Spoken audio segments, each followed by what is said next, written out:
We're back again. Sean and Spit in the Morning, episode 24, presented by Off Base Media. A beautiful Friday, June 13th edition as we get ready for this wet, hot American weekend. We'll have picks later in the program. But first, you're probably all saying, oh, where's Sean? Everyone tunes in for Sean, but you're stuck with me. Sorry. Shawnee's on vacation, but the show must go on. So we're rocking and rolling live on a lovely Friday. News all around the league that we'll get to in just a second. And then we got our wet hot American picks. And we got a little more all-star stuff. I'm doing all-star shit today, okay? Sorry, Sean, I can't wait for you to do the all-star shit. I'm doing the all-star shit. I'm doing my ballot. So we'll do that later in the program. Let's start with the Yankee series, baby. Sean always likes to talk about the Phils. Today's a good day to talk about my Yankees. I haven't had a lot of roller coasters of emotion with this team, not like a Phillies fan. So Sean's had his roller coasters of the Hawk and Phillies season thus far. I really haven't with the Yankees, but now we're at a point of the season where I feel like this is a good time to address some things that are happening in the Bronx. We just saw them sweep the Royals. Yesterday, they went for the sweep in a pitching duel the 2 games prior, which was Tuesday, Wednesday. The bats kind of came out, 16 runs in those 2 games, and then it was a 1-0 game yesterday. I don't really give a shit about the fashion in which they win. Devin Williams, pretty quick 9th inning, going to save yesterday. I don't give a shit the fashion on how they win realistically. It's a lot about who they're beating. And we touched on this before in the maybe last week on a show.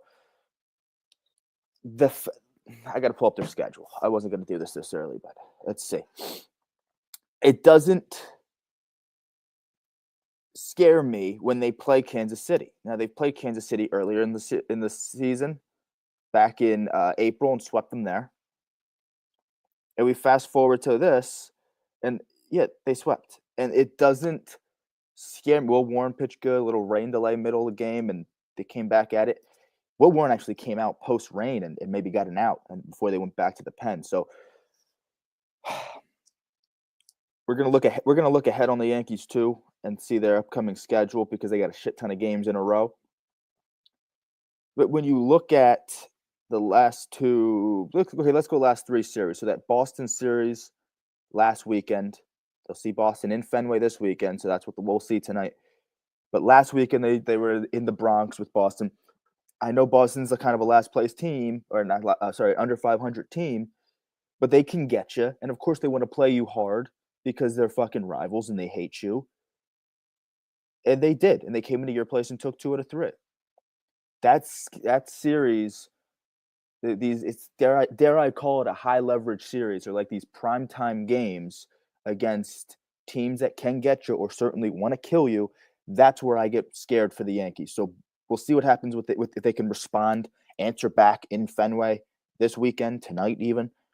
But then the series before that was Cleveland. They take 2 out of 3. I'm not worried about Cleveland. I think they lost the series to Cleveland earlier in the season. Okay, fine. I'm not worried about a team like fucking realistically. Okay, you're going to win every single series against I get it. But I'm not worried about AL Central opponents. The series before Cleveland was the Dodgers. They lose that series. So they entered this Royal Series losing 2 out of the last 3 series. Before that was the Angels. Not really worried about the fucking Angels. Before that was the Rockies. They win that series. You should. They swept Texas, who was cold. We'll see if Texas is starting to wake up. The bats came out yesterday. They have a good matchup with the White Sox this weekend. So we'll see how they continue to trend. But, okay, there's that. I love that they took 2 out of 3 from the Mets. I'm just going back. I'm just backtracking here. But, like, when it comes down to division rivals and really good teams in, say, the American League, in the past years, it's been Houston. I'll be so curious to see how they play Detroit this year. When do they? They don't even see Detroit in the first half, do they? They did, and they lost 2 out of 3. That was like the 1, 2, 3. That was like the 4th series of the year for them. So when Detroit continues to come up on the schedule second half of the season, what the fuck do you look like? That's the only central team I'm scared of because they're the best team in baseball. We'll see how they play, how Houston plays them, right? Or how they play against Houston, I should say. We'll see how they look against other division rivals now that, we'll see Toronto before the All-Star break. I'm not really scared of Baltimore, but you do want to take care of business against that team. But a team like Boston, again, this weekend, they're going to want to kill you. Tampa Bay is going to play you hard in a scrappy brand of baseball. You had their number first go around. The good thing with Tampa Bay is whether it's home or away, it's kind of your stomping grounds, right? It's either your spring training facility or your major league stadium. But still, Tampa Bay is a better team now than what they were to start the year. How do you play those teams? If Texas starts to wake up, they have good pitching that can shut you down, because that's another thing I'm scared of with the Yankees. That's another aspect of the game that scares you the fuck out of you. Is, do they hit good pitching? Not really. Not really. And then you look at the National League side when you go to interleague play, like with the Dodgers. That scares you. How do you play the Mets after you won 2 out of 3 in the Bronx? We'll see another Subway Series before the All-Star break in early July. That one will be in Queens. A lot of day games. That's like a day game weekend set before they go out west. But how do you play the Mets second time around? Because they might be a little bit better than what they were. Mets have had some more notable peaks and valleys of their season. Yankees have pretty much steady been in first place, where the Mets have kind of been first. Phillies took over, then the Mets bounced back. So assuming the Mets are still a first place team, then how do they play it? They got the Cubs before the All-Star break, another team that hits the piss out of the ball. I think you can I think the Yankees can compete against the Cubs pitching staff, but against a good offense, I can see them exploding a little bit, because the Dodgers did, the Red Sox did. In all 3 of the games, the Red Sox basically did. It's a 9-6 game. The game the Yankees won in the Boston series. Then they lose 10-7 and lose 11-7. It's like Boston wasn't scoring runs. Kansas City, who I do think highly of, they're under 500 after getting swept now. But I do think highly of Kansas City. But I'm not scared of Kansas City when they come up on a schedule. I look at them as a series that the Yankees should win. I look at pretty much you look at the Yankees record and some of these other records, like Boston doesn't have a good record, but I'd be wary of a division rival with Boston. So there's not a. Then the Angels come up. I don't know if I'm terrified of the Angels. I think the Yankees take care of business against the Angels. I think the Yankees take care of business against Baltimore. Cincinnati, you should. The A's, you should. Toronto, so like it's kind of, that's what scares me with the Yankees. That's what scares me with the Yankees. And it's been like that for a long time now. For a while. It's how well can they take care of business against teams that you very well could see in the playoffs. I know maybe Boston isn't. Maybe they are. We'll see how they trend. But again, it's not like they're going to take you lightly. That could be a playoff type atmosphere despite the Boston's record. I'm not worried about AL Central opponents. I expected the Yankees to win the series. They did. That's a little bit on that. Okay. However, I was a little bit weary of the Royals pitching staff in this series, because sometimes the Yankees do struggle against good pitching. Noah Cameron, they exploded on the young Noah Cameron. He got a loss in game 1 of the series. The main storyline for game 2 was Chris Bubich, who led the fucking world in ERA entering that game. He doesn't anyway. I still think his ERA is under 2. He gave up 5 runs in like 2 innings of that game. He hasn't given up 5 runs in a start all season. And then in that start, he gave up 5 runs in the first 2 innings. So he was the MLB ERA leader, and the Yankees exploded off of him. So that's a really good sign when you're able to hit good pitching like that. And then the big storyline for yesterday was Aaron Judge. not starting. You got a pinch hit AB, struck out looking, kind of a questionable call. It's like back-to-back pitches in the same spot. First one was called the ball. It was Lucas Urseg comes back with that slider low and in, same exact spot. Then it gets called a strike. So kind of bullshit there. And it was a close game. It was only one. It might have been 0-0 at the time. Yankees eventually win 1-0. But it was his first day off all year. And in the first 2 innings, I don't know what broadcast everyone watched. I watched it on the Yes Network, but there was also the Royals broadcast, and then there was the MLB Network, like Game of the Night or whatever. Whatever broadcast you watched it on, I'm assuming that was the talk of the town. For the Yes Network, they couldn't stop talking about it. The first 2 innings was all about Judge isn't playing. You see people on Twitter or comment sections on Instagram. Why isn't he playing? It makes perfect sense as to why he's not playing. He's started every single game, whether in right field or DH. I know you want him in the lineup. I know he's on top of the fucking world. I know there's a decent chance that he could be a Triple Crown winner and hit 60 home runs in the same season, which would be nuts. I understand all this shit. But you have to think long-term here. Okay? And actually, there was a little storyline that came out where it was a scheduled day off, and Judge said to Boone, if I hit a homer in the first 2 games of the series, then I play Thursday. Well, he did hit 2 home runs in the first 2 games of the series, and then he still had to sit Thursday. So it was an executive decision by Aaron Boone. Okay. You have to look at the schedule. You have to look at the big picture. They have 16 games in a row coming up. Now, does that count yesterday? Let's see. They have 3 Boston, 4 against the Angels, 7, 8, 9, 10 with Baltimore, 13 with Cincinnati, 14, 15, 16. Oh, no, sorry, 13. Okay. So 13 with Cincinnati, and then the 3 games with Kansas City. So that was 16 consecutive games, counting the Kansas City series. Now it's going to be 13 consecutive games moving forward. You need him healthy. So it's going to be interesting how the bullpen goes from here, because the bullpen's going to be the other thing. When you play that many games in a row, you need arms to get through this part of the schedule.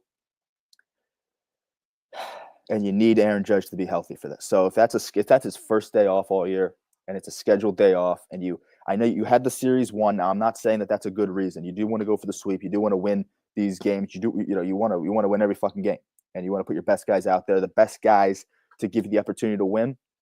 You want to roll out there, fine. But you had the series won. You were looking in pretty good shape. It's not like you don't have guys that can't fill in. I mean, Ben Rice has been playing. They look at him to be a big bat on this team. He DHs with Goldschmidt at first. It's not like you're playing like a donkey dick in his place. You're playing Ben Rice, who's pretty much been the 2-hole hitter for the good chunk of the season anyway. So it's not, to me, it wasn't as big of a deal as people made it out to be. He has to be ready for these next 13 games. There's a good chance Judge plays the next 13 straight games before having the next off day. So give him the scheduled day off. Perfectly fine with me. I thought that got a little bit blown out of proportion, but those are some of the storylines from the Yankee series, and we'll have to see. We'll talk more about their upcoming schedule, at least this weekend stuff, in a bit. But it's going to be interesting. They better win 2 out of 3 from Boston. They fucking better. Okay. More on the Yankees is Stanton rehab. His rehab assignment at Somerset looks like it's going pretty well. I mean, it should be going well. It's Double-A, and Stanton's a former MVP. But yeah, get loose, Giancarlo. Continue to climb up. Continue to get healthy. The big thing on this, well, actually, I think I just saw a post. It was Margaritaville night or something. So they had wearing like Margaritaville jerseys. So it's always funny to see these major league players wearing like these goofy AAA jerseys, even though the Margaritaville was kind of cool. That's a cool jersey. But I remember one time, I don't think Cano was with the Yankees when they did this, but it was like Star Wars night, I think. And you had like Robinson Cano, who was like such a veteran and such a fucking legend of the game, in like this Star Wars fight. So it's kind of weird to see it sometimes. I thought the Margarita jerseys were kind of cool. The Margaritaville jerseys in Somerset, kind of cool. It was kind of funny to see Giancarlo doing that instead of like the classic pinstripes. But either way, The only reason I bring this up is because it begs the question, who's the odd man out when he comes back? I think it's going to be J.C. Escara would be my educated guess. Backup catcher J.C. Escara, who had 2 hits yesterday. There wasn't a whole lot of hits for the Yankees. He had 2 of them. He's looking probably to be the odd man out, I would assume. And then Ben Rice, you start to see him catch a little bit. And I think it's to be a platoon job between Austin Wells, who had just coming off a good week, by the way. Austin Wells, and he's a little bit better than what his numbers would suggest. And he's coming off a good week, a lot of ribbies. I think Austin Wells, your catcher, that moves Ben Rice, who's been getting some reps at catcher, and he's a career catcher. Like he came up as a catcher. So the fact that he was playing, we know him as like a first base DH, but the fact that he was playing DH when he first entered the league, when he was playing first base when he came in last year, and then even transitioned into this year, that's a little bit more nuts because he's mostly a catcher in like the minor leagues and coming up. So I think he's going to start doing that a little bit more at the major league level, and that makes J.C. Escara the odd man out, and they send him back down to AAA. That's what it seems like. That's what it seems like to me on the Stanton news. Also in this series, we had a Caglione watch. Won't talk about this too much because he didn't have an awful series, didn't have a great series. Caglione was 8 for 33 with a 545 OPS entering Thursday's game. That was in 8 games. So yesterday was his 9th game of the season, went 0 for 4 on Thursday. Nothing much on Caglione, but plays a pretty good first base. That's where he's known as. Also been playing a little bit of right field when they need him there. That's Caglione watch. We'll be on Roman Anthony watch of this Yankees series and see how these guys continue to trend. They're also on my fantasy team, so I'm rooting for these motherfuckers. But that's Jack Caglione. Okay. I thought Caglione was going to go yard in this series. I really thought that. It was his first. That was actually his Kauffman Stadium debut. First home series for Caglione. Okay, Kodai Senga now. Moving on. I wanted to talk about Kodai Senga, despite him getting a little bit banged up yesterday with a hamstring strain, I think it was. So we'll have to see. You could be optimistic on Kodai. You can be very worried about Kodai. We have to just see what the news is on him. I could check up on it right quick. No IL for him right now. Senga's diagnosed with right hamstring strain and will need to spend time on the injury list, so they are saying IL. However, let's see. The Mets won't know more about the severity of his injury until he undergoes an MRI on Friday, which is today. But the team has already deemed his injury significant enough to warrant a stint on the IL. Paul Blackburn will likely slide into the rotation until Frankie Montez with a lat comes back, or Sean Manaea oblique are ready to come off the IL. I think Manaea's return, he's nearing a more early return than Montez, I think. That's the word on the street, or that's what I fucking heard on the broadcast from the SNY motherfuckers. Okay, so he left the game with an injury, covering first base. He's had last year a few injuries. I think he started off hurt, came back, and got hurt again with Senga. And his injuries are weird. There's always like he comes off the mound. Last year he was like he came off the mound weird, and then landed back on the IL. Or was he covering first, and that's what landed him on the IL in the first place? And then he was like coming off the mound, pop up in the infield. He like bounced off the mound, and it was weird. And then that landed him back on the IL, something like that. The second part's true. I don't know how his original stint on the IL happened. I feel like it was like a covering first thing. Well, he was covering first here also, and kind of a high throw from Pete Alonso. He made a nice athletic play, jumped up, came down the bag, whatever. It was an out, but he strained his fucking hamstring on the play. We don't know how long the IL stint's going to be. Again, there's reason to be optimistic on it because I heard that similar injury with Luke Weaver, and he's been throwing a little bit and feels like there's no pain. So the original thing on Luke Weaver was 4 to 6 weeks on the IL. And now he's throwing. It doesn't seem like there's too much pain. So you can be optimistic on Kodai. I guess we don't know the IL stint until it comes out that we have like a timeline. I think you just kind of have to cross your fingers with Kodai. Okay. Because he was pitching fantastic. That's why I wanted to bring him up regardless of the injury. Now, this is obviously some bigger and more recent news. But the fact that you talk about Kodai Senga, because he was entering the Cy Young conversations, and he really wasn't in the Cy Young conversations. I think a lot of it had to do with his innings pitched. They weren't as sexy as some of the other big innings eaters in the National League. And Senga's might not be considered an innings eater. Maybe part of that has to do with him coming off of some notable injuries last year. But his ERA has been spectacular. I think he lead the fucking planet in ERA, or if not, he's damn close. He had a shutout in 5 2/3 yesterday against the Nationals. So his numbers are absolutely spectacular. He'll be an all-star despite the injury. I think he's important to bring up because of. I think I was going to say if he continues to eat up innings and continues to get his starts and continue to pitch at this level, then the innings start to add up, and now he's in the Cy Young conversation because MLB had a post about a week ago, a few days ago, whatever it was, about the Cy Young guys, and Senga was not on it, at least not top 5 for the NL. I think part of it was the innings pitched was the thing holding them back. So my thing was, as soon as he continues to eat innings, he'll climb those ranks. Well, now it's going to be hard for him to eat innings with the injury. So we'll see how he continues to trend. You could wish a near return or a early return for him, and hopefully everything goes right. But I think he was nearing the Cy Young talks. At least the first half Cy Young bullshit that people like to talk about. He was climbing those ranks just like that because ERA is spectacular. He goes out and shoves every fucking outing every 5th day, and now he's banged up. So that's a big loss for Kodai Senga. And like we said, with Montaz and Manaya, it'd be big for them to get one of those guys back.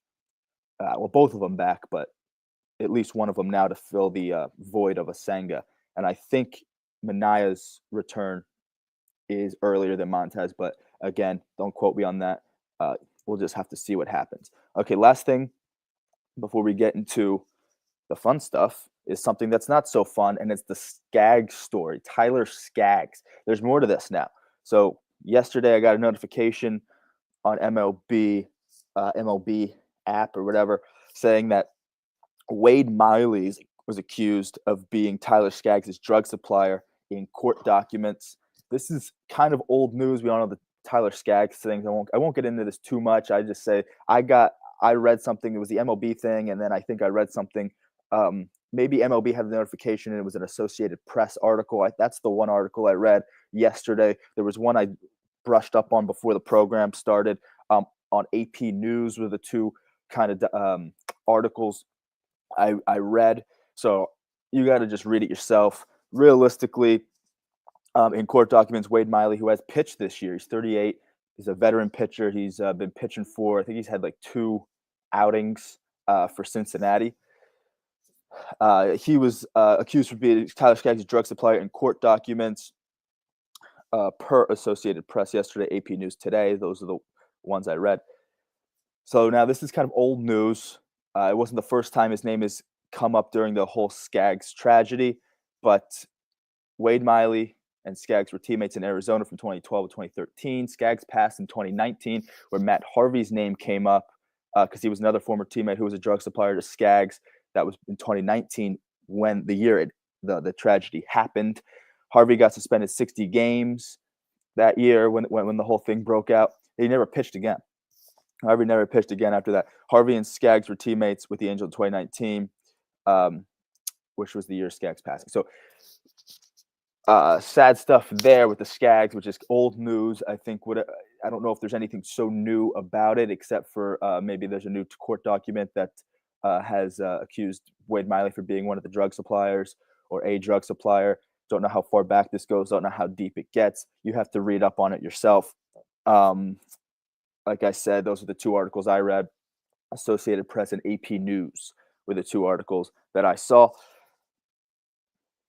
But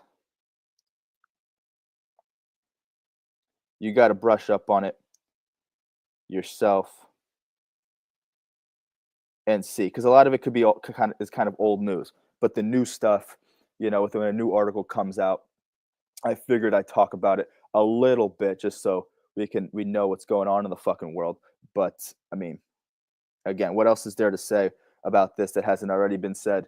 Except now now that Wade Miley has kind of been reintroduced into this whole thing. Well, anyway, let's move on to something more fucking light. Let's keep it light, baby. Move on to something a little bit more light, and this is going to be the All-Star ballot. I did a uh, one ballot already, and this was about a week ago. I posted my thing on Twitter, my picks on Twitter on our Off Base Media Twitter. You can follow us there on Off Base Media. But I think there's some things that are changing. And if I can fucking find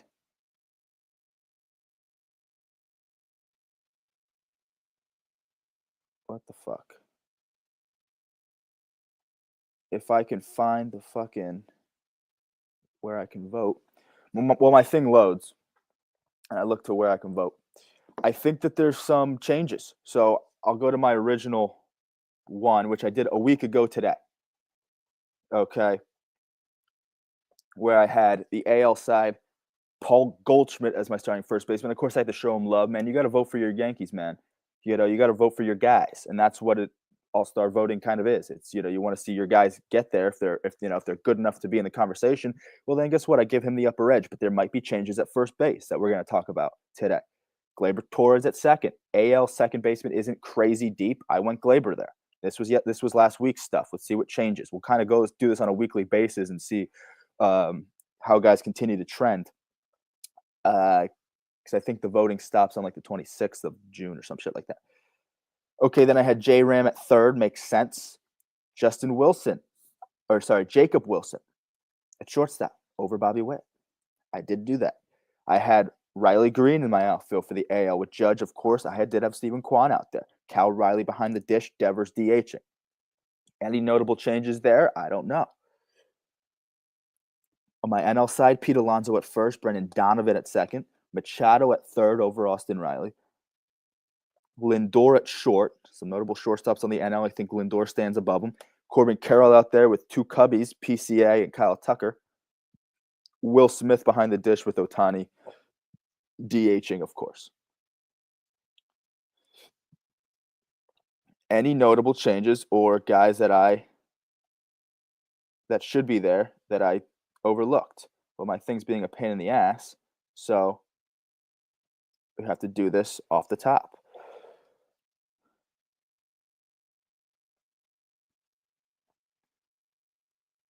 We're going to have to do this off the top.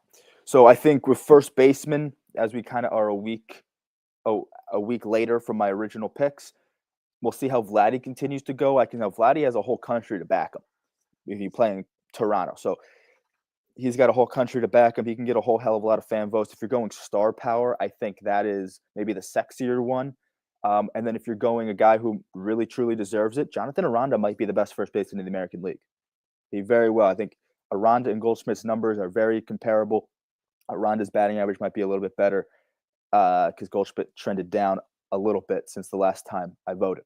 So maybe in my next ballot, again, I want to show it's for the fans, and it's so you want your guys to be there. As a Yankee fan, I want to see Paulie there, but Aranda might be the most deserving AL first baseman. Again, if you're going star power, you go Vladdy. I think if you're going who deserves it the most, I think you go Aranda, and then Goldschmidt is somewhere in between, right? There's a little bit of star power with Goldschmidt because of his career and who he is. And there's also a good amount of the reason he does deserve to do it. He's at number 300, and the power numbers are right there with if he has like 7 home runs, Aranda might have like 7 or 8, and Vladdy has like 7 or 8. So they're all kind of comparable with these numbers. I think Aranda's the most deserving, though. So my new ballot would probably have Jonathan Aranda starting at first, and then I would knock on wood that Goldschmidt can pick it up and be the starting first baseman. Now, he might get a lot of love because he's a Yankee, and he gets a little bit more, he gets talked about. Plus, you look at his career, he's more of a familiar name anyway. So Aranda doesn't really have that. He doesn't have the familiarity with his name. His team is a little more under the radar than the Yankees. Everyone's, the Yankees are always going to get talked about. So there's that aspect too. But I think Aranda is the most deserving. Second base, now do you go Altuve here? I think I stick with Gleyber.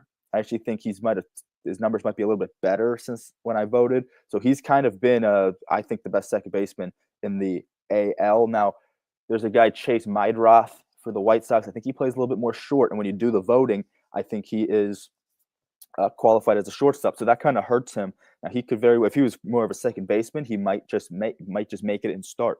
Now, if he's a shortstop, shortstop's kind of loaded. So does he make it at all? I don't know. But he's another middle infielder that I think you have to consider for a guy who's not really going to get a lot of love playing on the White Sox.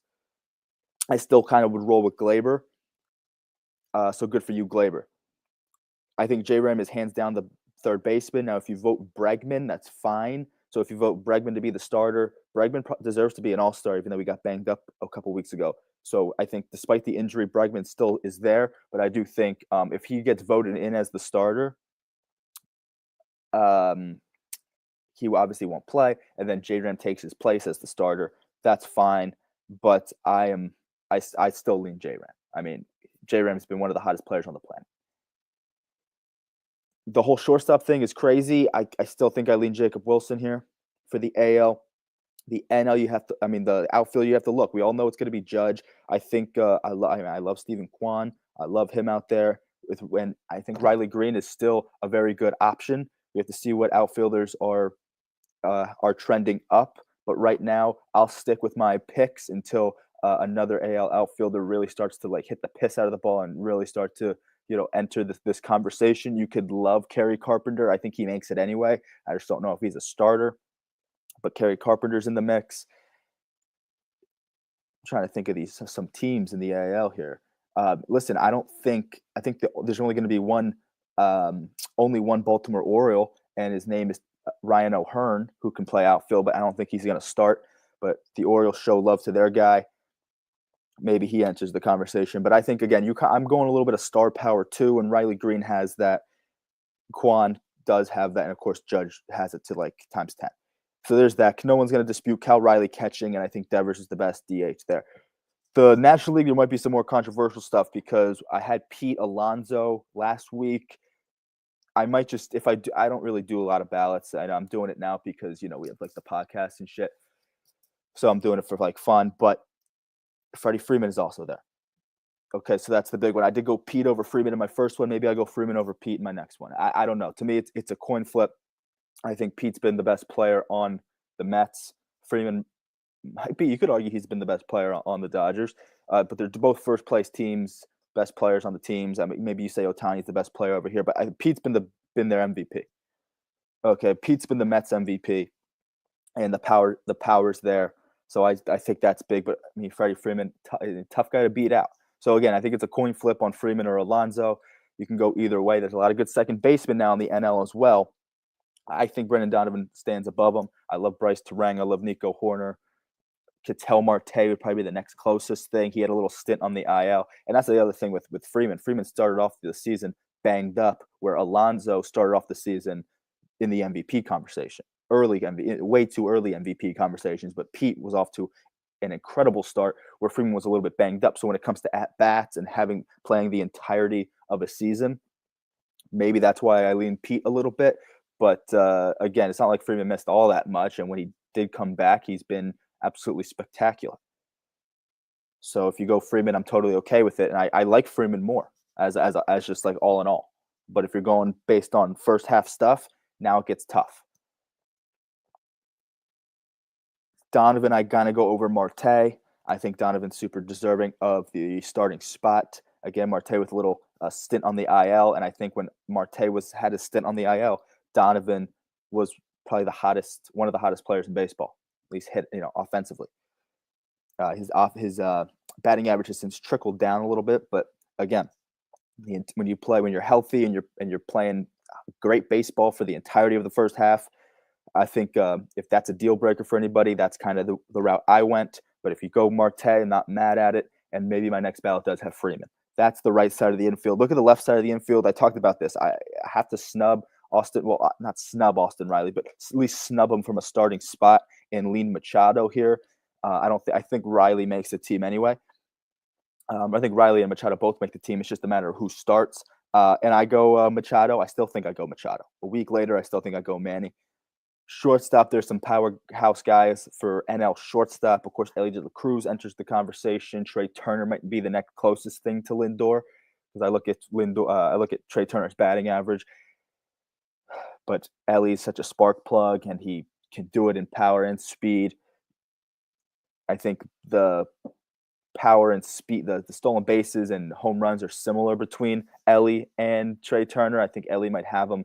Ellie could have him in both of those things. Ellie definitely has him in stolen bases, but Lindor just does it. It just does everything so damn well. Maybe I'm missing some. Perdomo, I think he's trended down a little bit, but Perdomo has been an all-star in the past. Maybe he does it again, but I don't think he starts. I do think it's Lindor.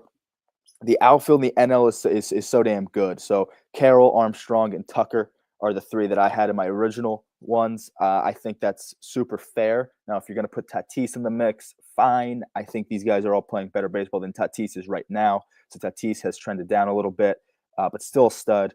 And if he's probably going to make the team, does he start? I don't know. It's a tough outfield to find a starting spot for you. With I think PCA is pretty much a given. And then you look at if he plays center, and you look at the corner guys with Carroll and Tucker. If I think Carroll's maybe a given, he's kicking ass, a lot of homers. Tucker is just so well-rounded of a player. I did go him, but again, James Wood enters the conversation as well. So guys like James Wood and Tatis, whoever the fuck else there is that I'm missing. Maybe Soto gets love, but I don't think Soto deserves to start. Maybe not even be on the team. He's picking it up in June though. However. So there's a couple outfielders there that I didn't mention the first time that maybe comes back around with the James Wood and a Tatis. Sean would say that James Wood should be a starter and maybe on Sean's ballot. He does have James Wood over one of the guys that I put. Either way, I think everyone I'm mentioning is going to be an all-star, maybe with the exception of Soto. But Carroll, Armstrong, and Tucker were my three original guys, and then we go from there. Will Smith and Ohtani, a couple of Dodgers, one catcher, one DH. I think that's kind of undisputed. I don't see that stuff changing at all. So that's kind of a week later how the All-Star ballot is trending. If we want to bring pitchers in the conversation, I still think it's Skubal and Skeens. But that is that. Those are the All-Star stuff. And we'll continue to have a close look on these All-Stars moving forward. Because the All-Star game is fucking fun, man. It's fucking fun. Now let's get into our Wet Hot American Weekend. Talk about what the fuck is going on around the league. We'll start with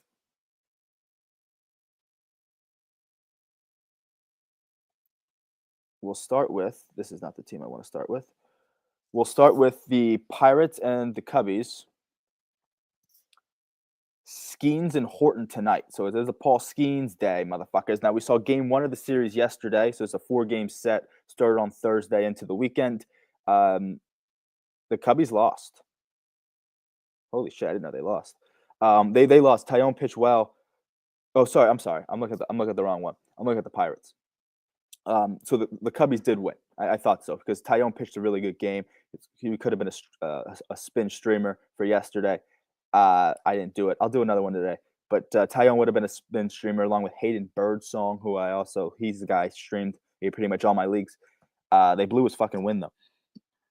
Okay, either way, Cubbies win the first game yesterday. No shit. Now we'll see Skeens as the Pirates try to bounce back against Cade Horton. Then there's Burrows and Boyd on Saturday. Mike Burrow's been pretty decent. He was a spin streamer in his last outing. I don't like him for this outing, though. And he's going against Matthew Boyd, who's been a stud. Very well could be an all-star, too.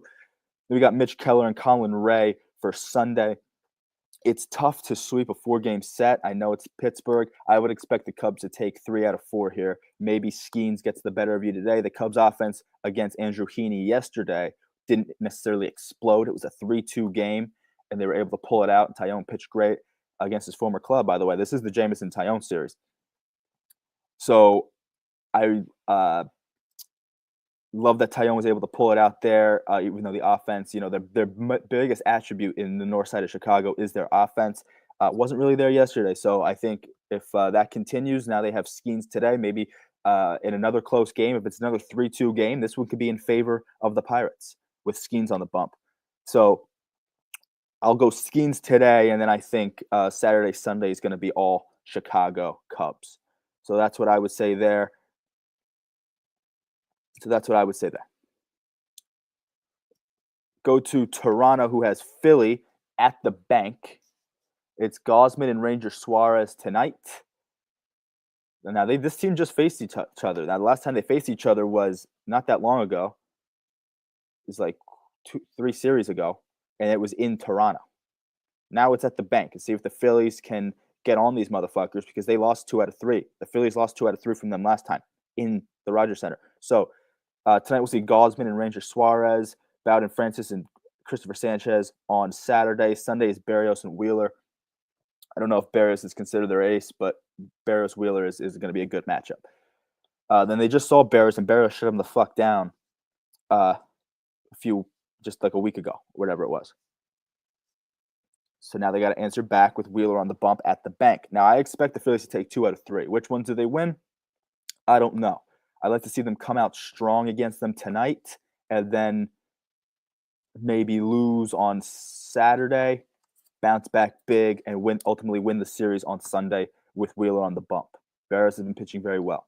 Maybe Berrios sneaks into an All-Star game this year. I think they can get – I don't know. Or maybe they lose game 1 and win the next 2. They beat up on Bowden Francis. I don't know. Toronto's playing good baseball. They're on a 3-game win streak. They've actually won 7 of their last 8. And it actually goes even deeper than that. 1, 2, 3, 4, 5, 6, 7, 8, 9. 1, 2, 3, 4, 5, 6, 7, 8, 9, 10, 11, 12. 12 of their last 14, I think they fucking won. Holy shit. Toronto's on one. Got swept by Tampa Bay like weeks ago, and they didn't look back after that. Where the Phillies are not in the greatest of spots right now, but they just took 2 out of 3 from the Cubs at home.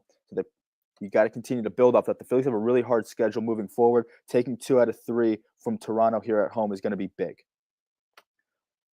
That's the Roy Halladay series. Okay.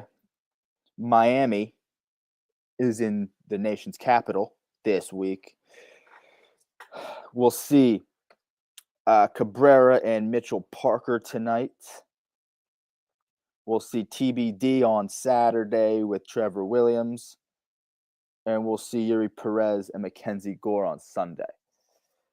Washington, not an awful team. They are under 500, but a third-place team with how badly the Braves are doing. I would expect 2 out of 3 from Washington. They are home. If they sweep, even better. If you're a Nationals fan, I think Mackenzie Gore gets it done. He should be a fucking all-star. He will be. But Mackenzie Gore is a stud. Another opportunity to rack up a lot of strikeouts against an under 500 team. He's a strikeout machine, Mackenzie Gore. And I don't think he's number 1 in strikeouts anymore after Skubal pitched yesterday. So they're going to be going back and forth. Now, obviously, one's in the AL, one's in the NL. But if you're talking Major League and strikeouts, let's see where Skubal got to yesterday. Oh, no, Skubal didn't pass him yesterday. Skubal pitched a gem with 6 Ks that put him at 111. Is that right? I feel like that's not right. Let me refresh. I would say that they didn't count those 6. Did they account for those 6, motherfucker? Come on. What did Tarek look like now? Okay, 111. So this is an opportunity for Gore to run with the strikeout lead and even maybe even get a win out of it because I think he's 3-5 right now, Mackenzie. So I won't dwell on his win-loss record. It's a sub-3 ERA and leads the world in strikeouts. So love that. I think he can get it done there. And between Mitchell Parker and Trevor Williams, one of those guys can get it done. Maybe it comes down to the rubber match on Sunday where Washington takes it. But you expect Washington to win that series. They are at home, and they are the better team. Let's go to the Angels in Baltimore. We'll see Kachanowicz and Charlie Morton today. This is an interesting matchup. Even though Baltimore's at home, I still am not totally smitten on them to kind of be like this. This is an Apple TV game, by the way, so who cares? Like, I'm happy that this is the Apple TV game, you know? Kachanowicz and Charlie Morton, like I said, Tyler Anderson and Sugano, Kikuchi and Cade Povich. Kikuchi's coming off a gem. Kikuchi could very well be an all-star. His ERA is sub-3. Love that for them. Love that for the Angels on Sunday. Anderson and Sugano can prove to be a pretty feisty little matchup there. I like to see Sugano do it. I like to see Sugano make a case to be an all-star. He's been pitching pretty well all in all this season, and he will be at home. So there's that, and then maybe Kachanowicz and the boys get it done today. That means 2 out of 3 from the Angels when they come into town against Baltimore. That's the way I lean. I think the Angels have to get it done. With Ron Washington on your side. What is that, by the way? First of all, Miami, Washington. I think that's the Pudge Rodriguez series. Might have had didn't play that long with either team, but I can't think of anyone else off the top of my head. Angels, Baltimore, the Mark Trumbo series. That's what that is. Then we go to Cincinnati and Detroit, the Sean Casey series. Nicky Martinez versus TBD. Let's see what TBD is. TBD is Montero. Okay. This is an interesting series. Now, it's in Detroit. We'll see Brady Singer and Flaherty in the series. We'll see Wade Miley, who we just talked about for the wrong reasons. He hasn't been in the news very often this year, and when he has, it's been for the worst thing possible. And then Gibson Long for Detroit on Sunday. I don't think Detroit sweeps because Cincinnati is so scrappy. I think, with Terry Francona on your side, I think they kind of play a little bit of fuck it baseball in this series because they are under 500, and then you roll into Detroit, who's the best team in baseball. I think you say fuck it a little bit. Let's just play ball. And so they have pitchers that can keep you in games.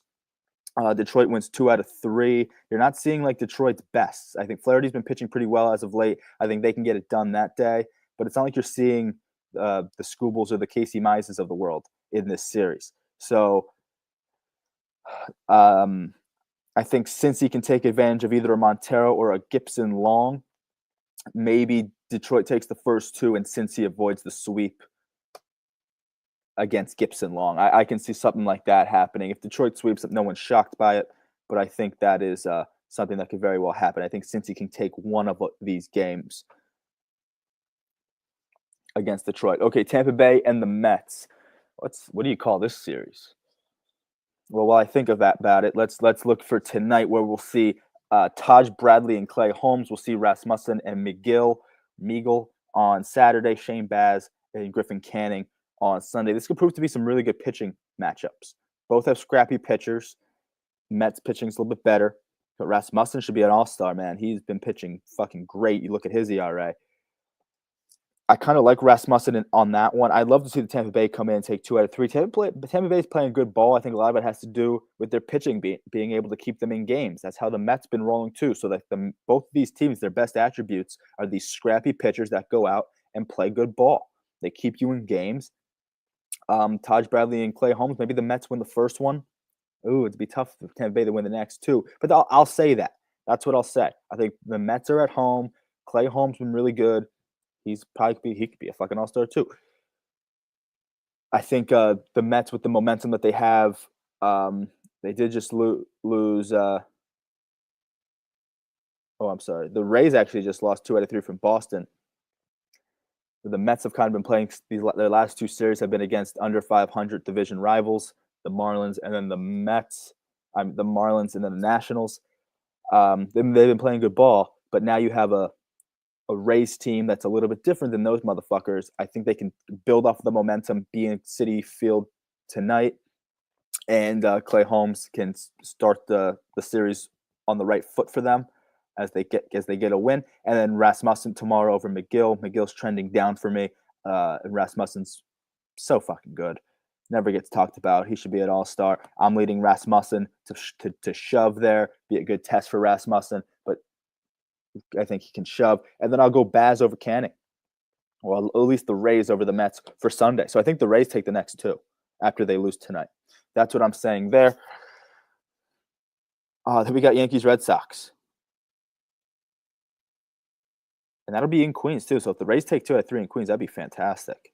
Then we got Yankees, Red Sox. Yarborough and Crochet tonight. Excuse me, battle of the lefties. Yankees did see Crochet not that long ago. They'll see Dobbins tomorrow, who had the comments in the first series about how he never want to play with the Yankees.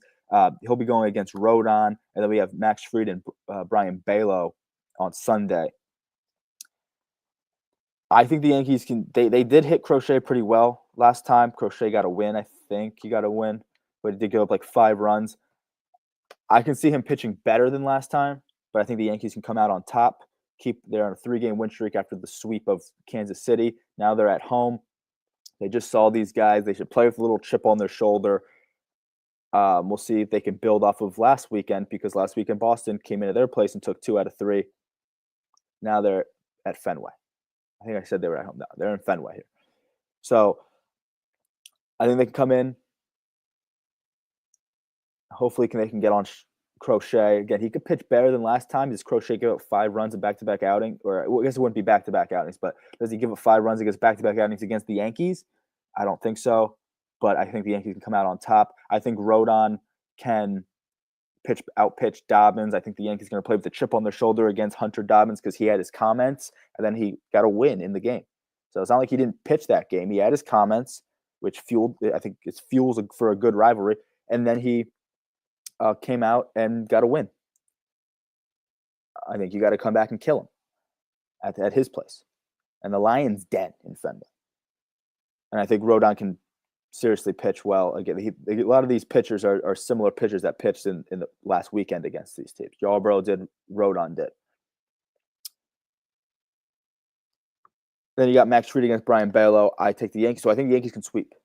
I know it's a big ask, and maybe that sounds crazy, but I do think the Yankees can sweep. The Red Sox get 1. Maybe they have momentum game 1 in Fenway, and Crochet shoves. But Rodon and Fried the next 2 days. Rodon and Fried could both be all-stars. Fried definitely is. And Dobbins and Balow don't impress me. And hopefully the Yankees, after that last weekend, they can figure it the fuck out and do something to win this series. Okay, let's go to – oh, by the way, that's the fucking Kevin Youkilis series. Okay, Colorado. Oh, I didn't do one for Tampa Bay and the Mets. Tampa Bay and the Mets is the – ooh, sound off in the comments what the fuck Tampa Bay and the Mets is. What do you call that series? That's a hard one to do. Ooh, what is that one?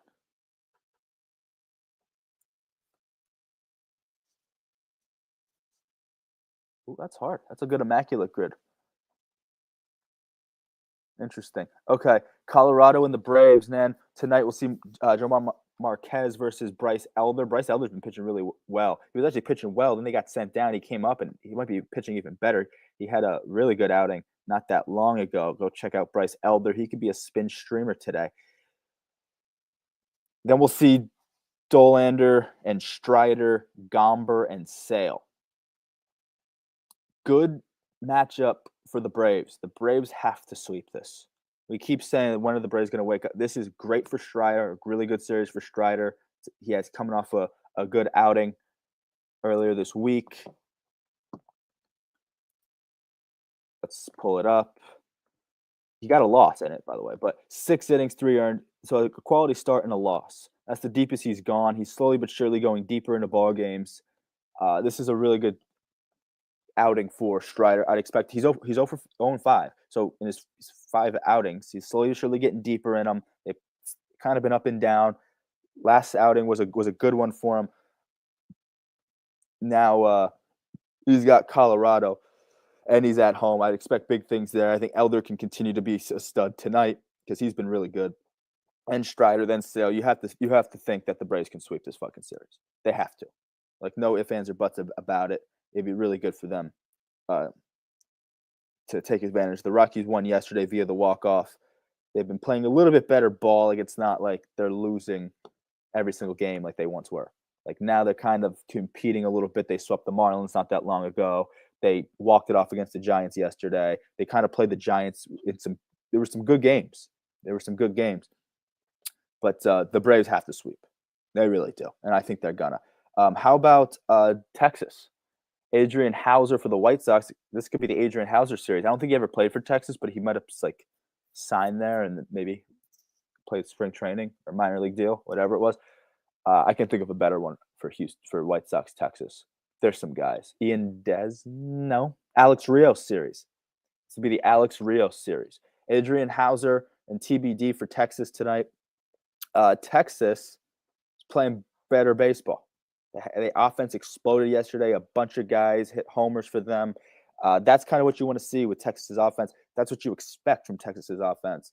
I think they can build off of it. I talked about this early in the program. Good win for them yesterday in the power department and the offense really exploded. Now they're home because they were in Minnesota. Now they're home with the White Sox. The White Sox have some sneaky pitchers. You'll see two of their best pitchers in this series. Adrian Hauser, who's been very, very good, kind of a spin streamer, but I don't think I like him against Texas. I think Texas, I'd like to see them build off of it. Texas is TBD tonight. Tomorrow, the White Sox are TBD against DeGrom, who should be an all-star. And then on Sunday, here's the other sneaky motherfucker in the south side of Chicago, and his name is Shane Smith, who should be an all-star against TBD. So we don't have all the pitching probables laid out for us, but I do think Texas has to win two of these games. If they can win the first two, and then maybe Shane Smith shoves, fine. I can get behind that. Maybe Jack Leiter pitches in one of these games. When's the last time he pitched? I feel like this could be one of them. Oh, no, he just pitched on the 11th. He's set to pitch Wednesday, the 18th. Holy shit, that's like 7 days rest for the kid. Well, either way,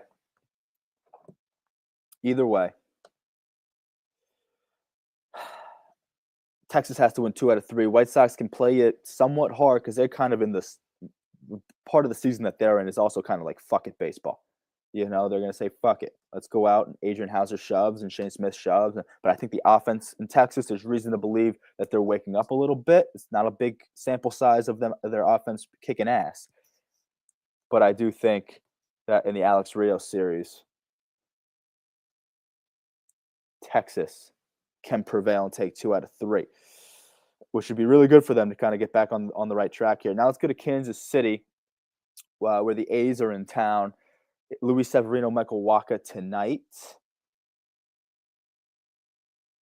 Jacob Lopez, I think his name is, and Michael Lorenzen on Saturday. Jeffrey Springs, Noah Cameron on Sunday. Noah Cameron just got shelled against the Yankees, but all in all, he's been really good. I would expect Kansas City to bounce back, maybe even sweep. I like their odds in this series. I like Wacha over Severino, Lorenzen over Lopez, and I do like Cameron over Jeffrey Springs. Now Springs can give it to you.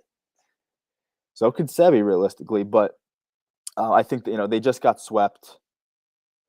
So do the A's, but the Kansas City is a way better team. I value them very highly. I think very highly of Kansas City. I like their pitching staff. They're going to roll out some pitchers that could certainly give it to you.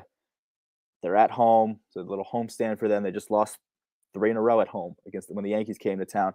Now you have the A's. It's a different ball club. I think they got swept, and I think they bounced back with a sweep. It's a lot of sweeps going on in Kauffman Stadium, but the A's and Royals, there's a notable dude who's done that. Who's been an A and a Royal?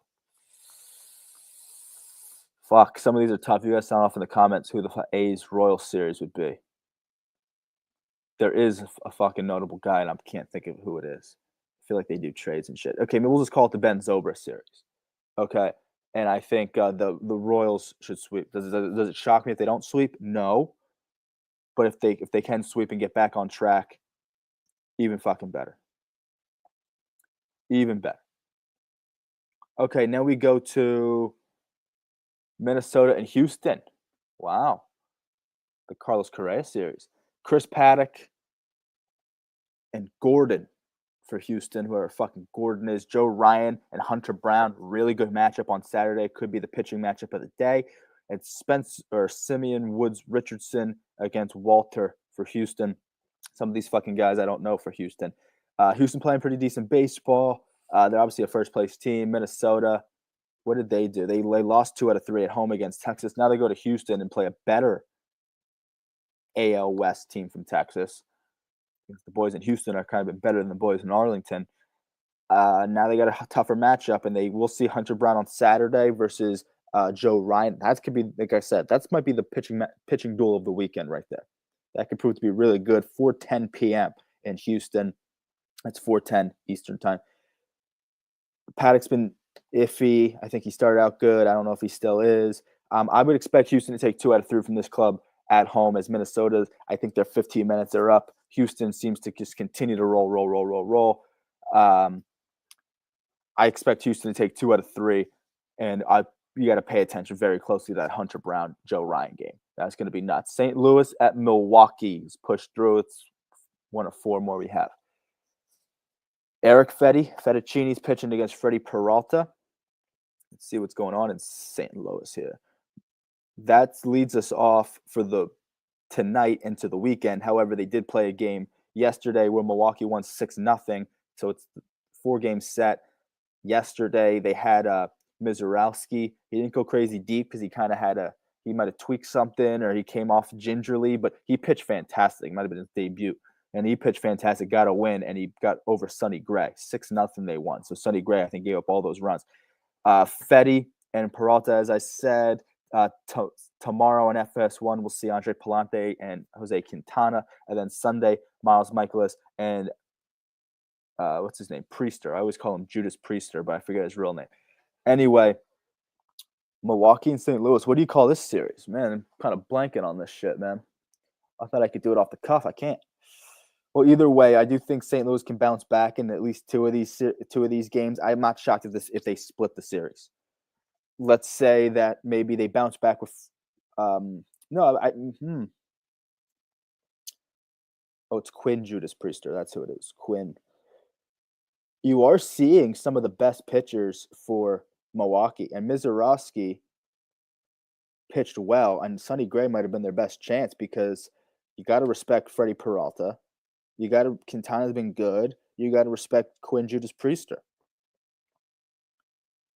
Wow. This is tough. I think they split the series. I'm not going to go by each one, but I think it's a series split, and St. Louis has to wake the fuck up a little bit in order to beat a lesser team in their division because Milwaukee's trying to climb, and this is kind of Milwaukee's division until the Cubs can hold on and eventually take it from them. But this is Milwaukee's division, and they want to kill a division rival. They got off to a good start yesterday. Let's see how it bleeds into the weekend. But I'm expecting a series split here in where is that? That's in Milwaukee, by the way. Okay, San Diego comes to the desert. The desert. Another division rivals here. Stephen Collick and Ryan Nelson, an Apple TV game. A late game tonight, 9:40. Collick and Ryan Nelson. Nelson, I think, be filling in heavily for Corbin Burns, so they're going to need a lot out of Ryan Nelson. They got big shoes to fill. Then we got Bergert and Zach Gallen. Gallen's another guy that has to wake the fuck up and fill a void with the absence of Corbin Burns. And then Nick Pivetta and Merrill Kelly. Now San Diego just lost 2 out of 3 from the Dodgers. Arizona's looking to bounce back and get on a roll here before they go to the Chavez Ravine for 4. Oh, sorry, no, that's the Padres. I'm looking at the wrong one. Sorry, but the Padres are going to see the Dodgers very soon, so they want to be able to roll into that the Dodgers series. The Padres are going to see the Dodgers a handful of times before the break. They already lost 2 out of 3 in Chavez Ravine. After this 3-game set with Arizona, they were home. I'm all fucked up. Let me restart. The Padres were at home and just lost 2 out of 3 for the Dodgers. Now they're in the desert for 3. They have to get on a roll before they can go back to playing the Dodgers, this time in Chavez Ravine for 4. So you want to be able to beat up on Arizona and roll into that Dodgers series strong. I don't think they do it. I really like Gallen, the way that he's been rolling. I think he can figure it the fuck out because I think he's too good not to. I like Merrill Kelly, not a big Nick Pivetta guy. I think he can get hit around. You also have reason to believe Pivetta can bounce back here. But between Collick and Nelson, I don't know. Even if Gallen does get a little bit iffy and the bullpen is a problem in Arizona, I don't think so. For that reason, I don't think they sweep. But I do love Merrill Kelly to go deep and keep you in a game. And Merrill Kelly will go deep because they don't like their bullpen.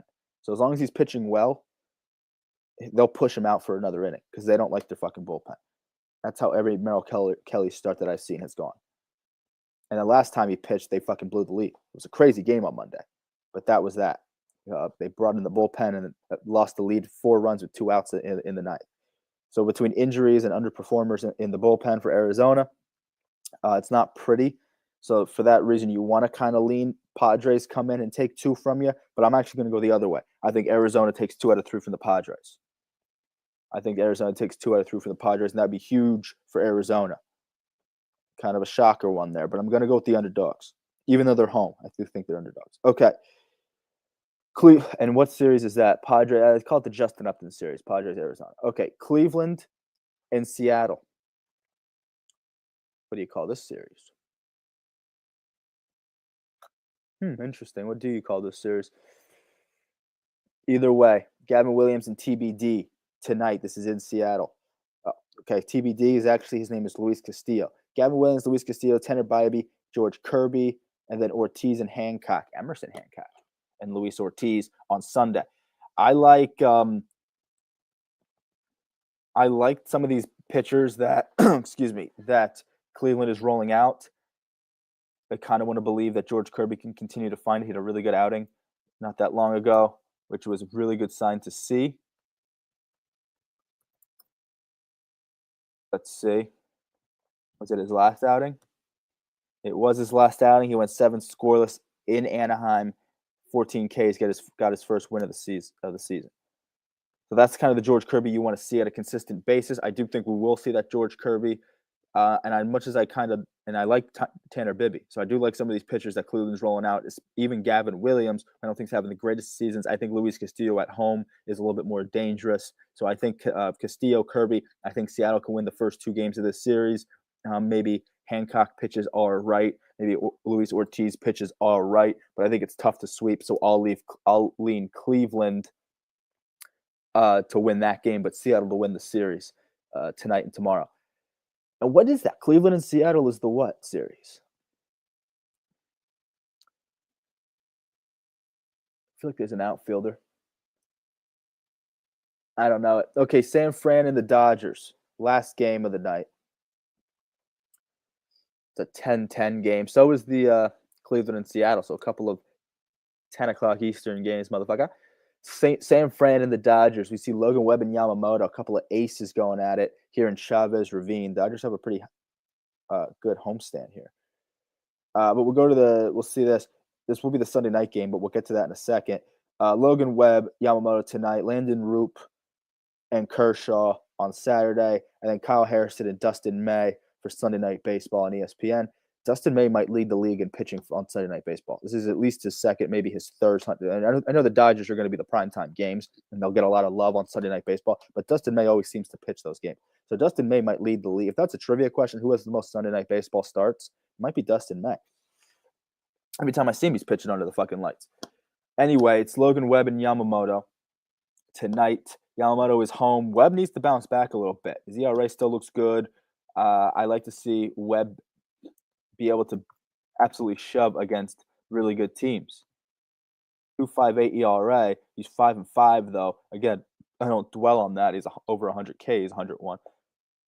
His last few outings have all been quality. So that's 3 outings, all been quality starts. But in that span, he's 0-1. The outing before that didn't go that deep. Only 4 innings and 3 earned. Got a loss there. So he's never really a guy that gets shelled. Padres got to him a little less than a month ago. Or I'm sorry, back in April 29th. That was in May. Sorry. But there's that. Okay, so his last win actually came on the 16th of May against the A's for the Bay Area series. So he hasn't gotten a win in a while. This is a good test for him. He got a loss in Detroit, but he did get a quality start and 10 Ks there. His last 3 outings, 2 of them have been 10 K outings. All 3 of them big quality starts. But like I said, he's 0-1 in that span. He did pitch 8 scoreless, no walks, and 7 Ks against the Padres. It's fucking 27 strikeouts and only 1 walk in his last 3. So he's been really fucking good. This is a really good test for him to actually come out with a win. Not just him, but the Giants as a whole. The Giants were actually on a 1, 2, 3, 4, 5, 6, 7-game win streak before they lost in the bottom of the 9th last night. I'd love to see Logan Webb come in and shove. I really fucking would. I think he will because that's what he does. But it's also Yamamoto, and the Dodgers are really good. I think the Giants come in and win this game. I'd like to see Kershaw get it done on Saturday, and then a rubber match on Sunday Night Baseball, which would be really cool, really cool. And honestly, I think I go Dustin May there. I think how can you not lean fucking Dodgers? Oh. Well, that is that, motherfucker. That is the Wet Hot American Weekend. I'm going to post my new All-Star picks, see if there's any changes. I think there might be a few changes, mostly at the AL first base. I'm going to post that on Twitter and kind of keep up with it by the week. But that is Sean and Spin in the Morning, our Friday episode, our Seanless episode.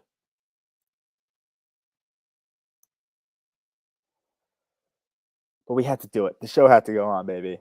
Too much to talk about. I had to come out and recap the Yankees, man. I had to talk about what they look like and really hope that they come out and at least win the series. I know I took them to sweep, but just to win the series is all you're pretty much asked for. I just think you saw these guys not that long ago, and I'm not high on Balo or Dobbins. Dobbins beat you last time. Does he do it twice in a row? I mean, fuck. Come on.